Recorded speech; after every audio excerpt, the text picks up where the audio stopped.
Corriger UTP, origine et cause de l'antibiorésistance. Donc un antibiotique, c'est une substance qui est le plus souvent élaborée par un micro-organisme. Les bactéries produisent énormément d'antibiotiques. Mais on sait aussi le produire par synthèse. Donc ces antibiotiques, ce sont des médicaments que l'on utilise pour lutter contre les bactéries, car ces médicaments inhibent certains processus vitaux de ces bactéries, comme par exemple la mitose, et à ce moment-là, les bactéries ne peuvent plus se multiplier, ou la réplication de l'ADN, de la même manière, elles ne peuvent plus se multiplier, ou un antibiotique peut inhiber la synthèse de leurs protéines, etc. Donc ces antibiotiques sont beaucoup utilisés vis-à-vis des maladies bactériennes et on constate qu'il existe des antibiorésistances, c'est-à-dire que certaines bactéries deviennent résistantes à certains antibiotiques. Donc lorsqu'on a un malade et qu'il a une maladie liée à une bactérie et que le premier antibiotique qu'on lui donne n'est pas efficace, on peut rechercher la sensibilité des bactéries qui l'infectent vis-à-vis des antibiotiques afin de le soigner avec le meilleur antibiotique. Donc pour cela, on réalise un antibiogramme. Donc le principe de l'antibiogramme, c'est de prélever des bactéries et de les étaler sur de la gélose dans une boîte de pétri, de façon la plus homogène possible, afin de permettre le développement d'un tapis bactérien qui va recouvrir toute la gélose. Ensuite, on imprègne des pastilles avec l'antibiotique choisi. On connaît la concentration exacte de cet antibiotique. Donc on place les pastilles sur la gélose de façon à peu près équidistante. Et ensuite, on va laisser la boîte incuber, de sorte que les bactéries vont se développer dans la boîte et former un voile qui va recouvrir toute la boîte. Lorsque les bactéries n'auront pas pu se développer à cause de l'antibiotique, on verra apparaître sur le fond de la boîte ce qu'on appelle une zone d'inhibition. Comment interpréter cette zone d'inhibition ? Donc il faut bien comprendre que la pastille d'antibiotique contient une dose d'antibiotique dont on connaît la concentration. Comme la gélose est poreuse, l'antibiotique, à partir de la pastille, va diffuser dans la gélose dans toutes les directions, imprégner toute la gélose avec une concentration décroissante au fur et à mesure qu'on s'éloigne de la pastille. Donc plus on est proche de la pastille, plus la concentration est grande. Plus on s'éloigne de la pastille, plus la concentration en antibiotique diminue. Elle est donc beaucoup plus faible dans cette zone qu'à proximité de la pastille. On voit apparaître une zone d'inhibition autour de la pastille. Donc, proche de la pastille, la concentration est très grande, les bactéries sont détruites. Lorsque la zone d'inhibition est grande, ça signifie que les bactéries sont détruites aussi dans cette zone-là, où la concentration est faible. Elles sont donc sensibles à de faibles concentrations d'antibiotiques. Dans un cas comme celui-ci, il n'y a pas de zone d'inhibition autour de la pastille d'antibiotiques, ce qui signifie que les bactéries se sont développées même lorsque la concentration en antibiotiques était très forte. Elles sont donc résistantes à cet antibiotique. On réalise ce type de document qui est un document de référence et qui permet d'avoir les valeurs pour différents types d'antibiotiques et pour différents types de bactéries. Donc par exemple, si on prend la pénicilline, pour notre souche d'Escherichia coli, si le diamètre d'inhibition est inférieur à 8 mm, alors cela signifie que la bactérie est résistante. Même à de fortes concentrations, elle n'est pas détruite. Si le diamètre est supérieur à 29 mm, alors cela signifie que la bactérie est sensible à cet antibiotique, puisqu'elle est détruite même par des très faibles concentrations. Et puis entre les deux, on a une zone intermédiaire où les bactéries sont détruites, mais pas toutes, ce qui veut dire qu'on a un mélange de bactéries sensibles et de bactéries résistantes à l'antibiotique. On peut voir que pour chaque antibiotique, ces valeurs sont différentes. Pour notre souche d'Escherichia coli pathogène, L'antibiotique le plus efficace normalement, c'est la pénicilline, puisque sa zone de tolérance est la plus petite. Qu'en est-il de nos patients? Donc, en ce qui concerne le patient numéro 1, qui ne semble pas guérir de sa maladie, on va vérifier, on va tester la sensibilité. Donc on a fait l'antibiogramme, on mesure le diamètre de chaque cercle d'inhibition. On sait que la boîte entière a un diamètre de 108 mm et on va tout simplement réaliser un rapport de proportionnalité. Si cette longueur c'est 108 mm, alors quelle est celle-ci? Donc voilà mes résultats. Il était complètement inutile de faire la mesure pour la pénicilline puisque le diamètre, on voit bien qu'il n'y a pas de zone d'inhibition, donc c'est 0. Donc pour ce patient, on obtient 0 pour la pénicilline et puis des valeurs comprises entre 31 et 39 pour les autres antibiotiques. Si on va sur le document de référence, donc on constate bien que le patient, sa bactérie est résistante à la pénicilline, elle est par contre sensible puisqu'on est à chaque fois au-delà de la limite pour la sensibilité pour les 3 autres antibiotiques. Pour ce patient, on ne peut donc pas le traiter avec la pénicilline qui est l'antibiotique normal. Sa bactérie est résistante. Il faudra utiliser un autre antibiotique. Et on peut utiliser la tétracycline, puisque on voit que ça va être l'antibiotique le plus efficace, puisque son diamètre de sensibilité c'est 19 mm, et on a ici 39. Donc on est largement au-dessus, il peut être intéressant d'utiliser cet antibiotique. Pour l'antibiogramme du patient numéro 2, on fait le même calcul et on obtient pour la pénicilline 31,4. 31,4 c'est tout à fait au-dessus des 8 mm et tout à fait au-dessus des 29 mm. Donc on sait que la bactérie du patient numéro 2 est totalement sensible à la pénicilline puisqu'on est très au-dessus de la limite de sensibilité. On va donc pouvoir pour ce patient utiliser l'antibiotique normal pour traiter son infection. Alors d'où viennent ces résistances aux antibiotiques que les bactéries ont développées? Eh bien donc il faut se souvenir que ce sont les bactéries elles-mêmes qui produisent les antibiotiques. Elles produisent ces antibiotiques pour se débarrasser de leurs voisines dans le milieu, puisqu'elles sont en concurrence pour l'occupation du milieu et des ressources nutritives. Mais les bactéries qui sont ciblées par ces antibiotiques, eh bien, par la sélection naturelle, du moins par les mutations successives et la sélection naturelle, elles vont développer des moyens de résistance à ces antibiotiques qui sont des enzymes. Des enzymes qui sont capables d'hydrolyser les antibiotiques produits par les bactéries voisines. On a par exemple les bêta-lactamases, qui sont des enzymes qui vont permettre à la bactérie qui les produit de dégrader les antibiotiques de la famille des bêta-lactamines. Donc on peut tout à fait faire l'hypothèse, c'est tout à fait cohérent, que les bactéries acquièrent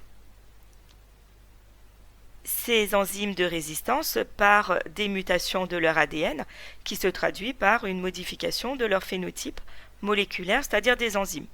Donc on peut le vérifier. On a pu constater que pour le gène de la bêta-lactamase, il existe 2 allèles, l'allèle SHV1 et l'allèle SHV2. Les bactéries qui possèdent l'allèle SHV1 sont sensibles aux bêta-lactamines, ce qui signifie qu'elles ne produisent pas de bêta-lactamase, et les bactéries qui possèdent l'allèle SHV2 sont résistantes aux bêta-lactamines, ce qui signifie qu'elles produisent des bêta-lactamases. Est-ce que la différence des allèles est bien due à une mutation? Eh bien, on va le vérifier. Donc, l'allèle normal, c'est de ne pas être résistant. C'est donc l'allèle SHV1. Ce sera lui qu'on placera en premier dans Génigène, puisque c'est le témoin. On peut constater qu'effectivement, entre l'allèle SHV1 et l'allèle SHV2, il y a une mutation, une substitution au niveau du nucléotide 700. Le nucléotide normal guanine est remplacé par un adénine. Est-ce que cela a une incidence sur la chaîne peptidique et donc sur le phénotype moléculaire? Eh bien pour cela, il fallait traduire la séquence nucléotidique en séquence peptidique avec génigène et on peut constater effectivement que dans l'allèle normal, donc protéine non fonctionnelle, il y a un acide aminé GLI en position 234, alors que dans l'allèle muté, cela aboutit à une chaîne peptidique différente avec un acide aminé SER. Cette substitution va aboutir à la formation d'une enzyme fonctionnelle capable de dégrader les bêta-lactamines. Et donc les bactéries qui ont subi cette mutation ont acquis un avantage sélectif. Alors ça, c'est dans la nature. Mais dans le monde des humains, eh bien, on a constaté que les bactéries deviennent plus résistantes qu'il y a 50 ans, par exemple, ou qu'au moment de la découverte des antibiotiques, les bactéries qui touchent l'homme deviennent de plus en plus résistantes aux antibiotiques. Donc on recherche les causes de cette augmentation des antibiorésistances. Et pour cela, on peut déjà comparer les chiffres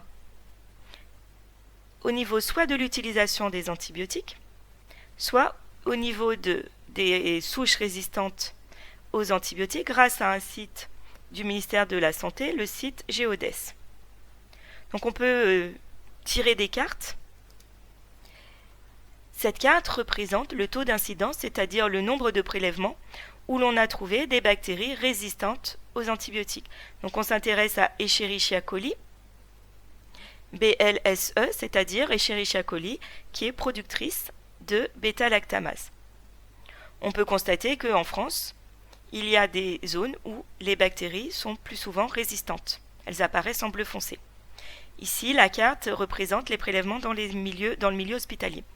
On peut comparer avec la consommation d'antibiotiques dans ce milieu hospitalier et on constate que même si elle n'est pas à 100%, on a quand même une corrélation entre les zones où on a le plus de résistance et les zones où on prescrit le plus. En tout cas, ici pour le nord de la France. Et puis, pour le centre, là, on est quand même dans une zone où on prescrit beaucoup d'antibiotiques.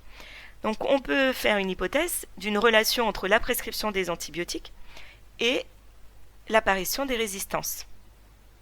Si on s'intéresse au milieu de ville, on n'a pas tout à fait les mêmes zones où les bactéries sont résistantes et on ne retrouve pas non plus tout à fait les mêmes zones où on a le plus de prescriptions. Mais ce qu'on peut constater quand même, c'est que par exemple pour la région PACA et la Corse, eh bien là où on prescrit le plus, c'est là où on a le plus de résistance. Donc on peut, même si ça n'est pas une règle absolue, et donc on peut quand même faire une hypothèse logique, puisqu'on sait que la sélection naturelle, le milieu par sélection naturelle sélectionne les individus avantagés. Si on augmente la quantité d'antibiotiques, on va augmenter la pression de sélection sur les bactéries et donc favoriser celles qui sont résistantes. Elles vont alors davantage se multiplier, davantage envahir le milieu et on aura plus en nombre de bactéries résistantes. On pouvait faire cette comparaison à l'échelle européenne, de rechercher l'apparition des résistances. Pour les différents antibiotiques auxquels sont sensibles les Escherichia coli BLSE, et on peut constater que quel que soit l'antibiotique utilisé, on retrouve toujours des résistances aux antibiotiques, avec la plus grande résistance pour la pénicilline, qui est l'antibiotique normal, donc c'est celui auquel les bactéries sont le plus souvent le plus souvent confrontées.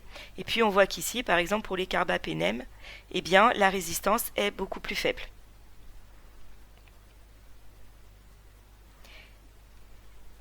Si on regarde dans le temps, est-ce que cette augmentation de l'antibiorésistance évolue au cours du temps?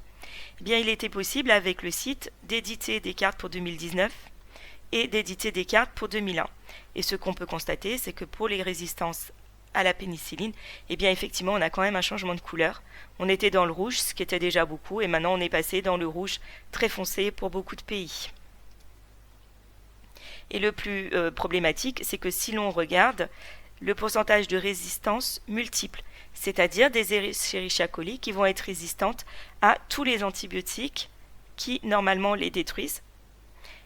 Eh bien en 2019, on retrouve des zones où on a 5 à 10% de prélèvements avec ces résistances, alors qu'en 2001, on n'avait aucune zone qui était supérieure à 5%. Ce qui montre bien qu'il y a une augmentation de ces multirésistances qui se fait au cours du temps. Et donc il faut bien prendre conscience que l'utilisation des antibiotiques se traduit par l'apparition de résistance à ces antibiotiques chez les souches bactériennes. Et ceci peut bien sûr avoir une incidence sur la capacité de l'humanité à soigner les maladies qui la touchent.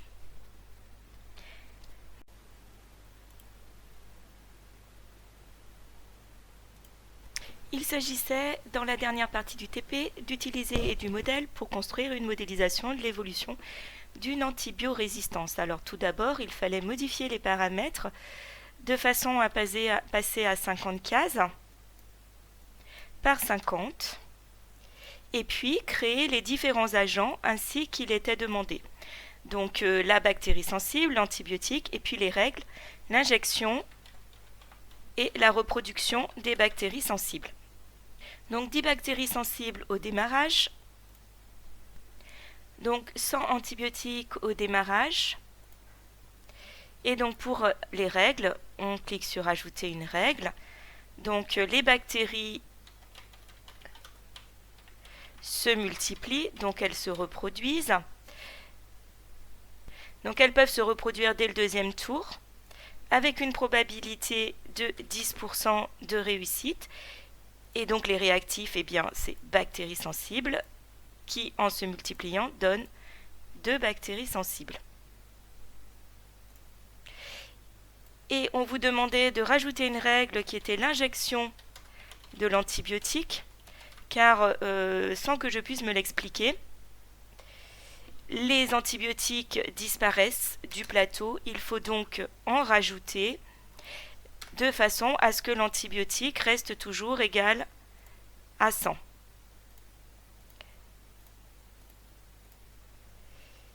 Donc voilà. Maintenant, on fait tourner le modèle.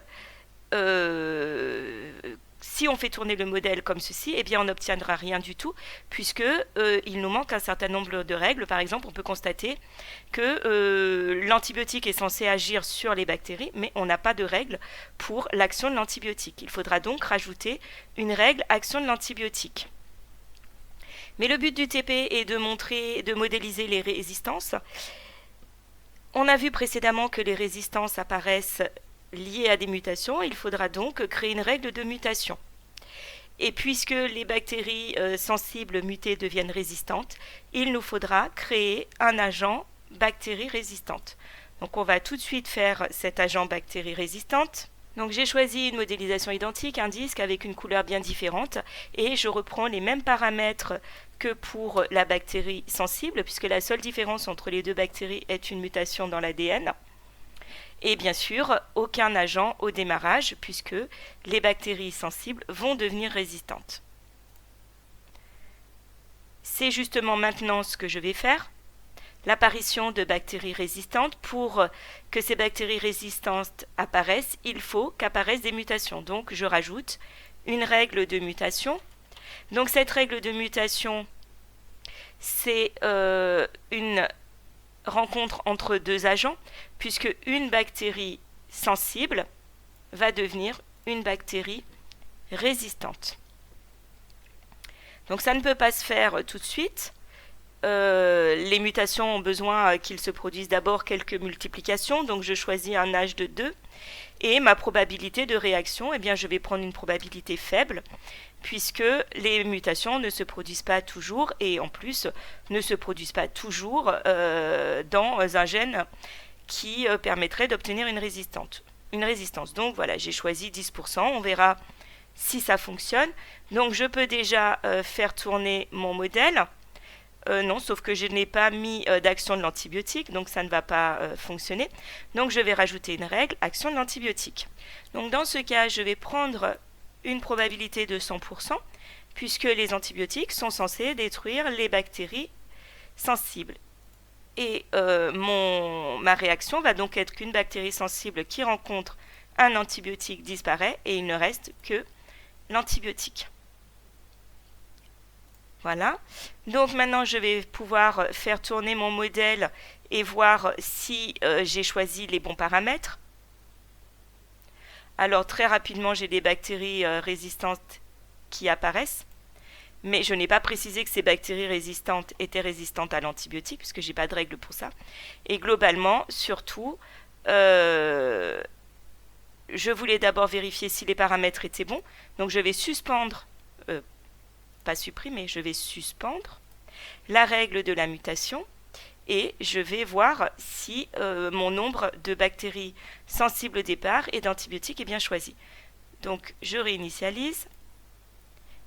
Je vérifie que ma mutation est bien suspendue et je vais faire tourner mon modèle pour voir si mes bactéries sensibles disparaissent au cours du temps. Globalement, c'est pas ce que j'obtiens puisque mes bactéries sensibles se multiplient. Alors je vais refaire un deuxième essai. Si de nouveau j'ai le même résultat, je modifierai les paramètres. Voilà, donc j'ai obtenu une disparition de mes bactéries sensibles. Je peux donc prendre une capture d'image de mon graphique. Ce plateau sert à peu de choses puisqu'à la fin on voit qu'il ne reste que des antibiotiques. Donc je fais ma capture d'image et je vais l'enregistrer. C'est ce graphique que j'utiliserai pour mon compte rendu. Maintenant je vais rajouter donc ma mutation, je vais la réactiver et puis je vais rajouter une règle. Donc pour dire que l'action de l'antibiotique n'est pas actif enfin je vais vérifier surtout, parce qu'il faut que je puisse bien voir que l'antibiotique n'est pas actif sur la bactérie résistante. Donc j'ajoute une règle, résistance antibiotique. Donc la probabilité est la même de rencontre entre l'antibiotique et la bactérie, 100%, mais là les réactifs vont être différents, donc on a un antibiotique et une bactérie résistante. Lorsque la bactérie résistante rencontre l'antibiotique, elle survit et elle détruit l'antibiotique grâce à ses enzymes. Donc voilà, je rajoute cette règle. Je vais faire tourner mon modèle. J'ai oublié de réinitialiser, donc ça ne va pas aller. Il faut bien penser toujours à réinitialiser. Donc là, c'est bon, j'ai bien mes bactéries sensibles, aucune bactérie résistante. Je lance le modèle. Alors, pourquoi est-ce que mes bactéries résistantes disparaissent? Eh bien, tout simplement parce que j'ai oublié une règle de reproduction des bactéries résistantes. Si les bactéries ne se multiplient pas, elles finissent par disparaître. Donc j'ai choisi exactement les mêmes paramètres que ceux que j'avais choisis pour les bactéries sensibles. Je réinitialise le modèle, cette fois j'y pense, et je relance.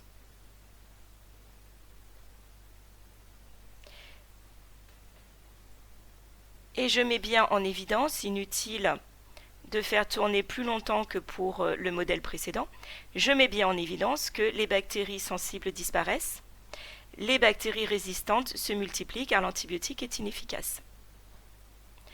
De la même manière, je vais pouvoir capturer mon graphique. Voilà, donc à partir de là, on pouvait s'arrêter puisque c'était la consigne, modéliser l'apparition d'une résistance. Pour la rédaction du compte-rendu, on ne gardait que les graphiques, que l'on titre et que l'on légende, ce que je n'ai pas fait, donc en indiquant ici qu'il s'agit de la bactérie et ici qu'il s'agit de l'antibiotique. On interprète le graphique en indiquant qu'il s'agit d'une disparition progressive des bactéries sous l'effet de l'antibiotique. C'est notre témoin. Deuxième graphique, évolution des populations bactériennes après la mutation. Donc là, je n'ai pas oublié de mettre la légende. Et on peut donc conclure que les bactéries sensibles disparaissent sous l'effet de l'antibiotique, mais les bactéries ayant subi une mutation et devenant résistantes survivent et se multiplient.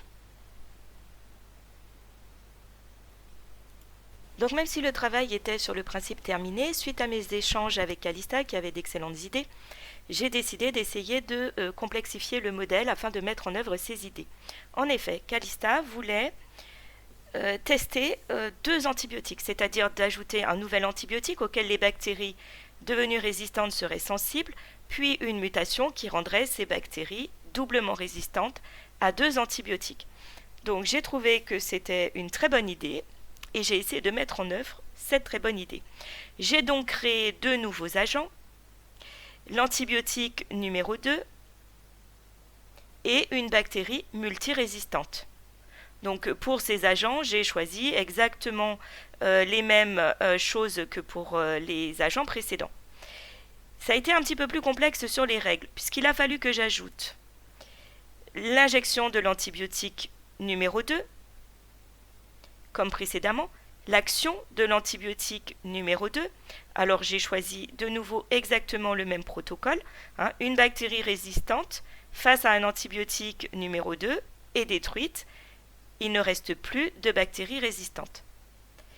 J'ai choisi donc, ensuite il a fallu créer la règle de la mutation de la bactérie résistante, donc sur le même modèle que précédemment, une bactérie résistante, suite à une mutation avec 10% de probabilité, devient une bactérie multirésistante.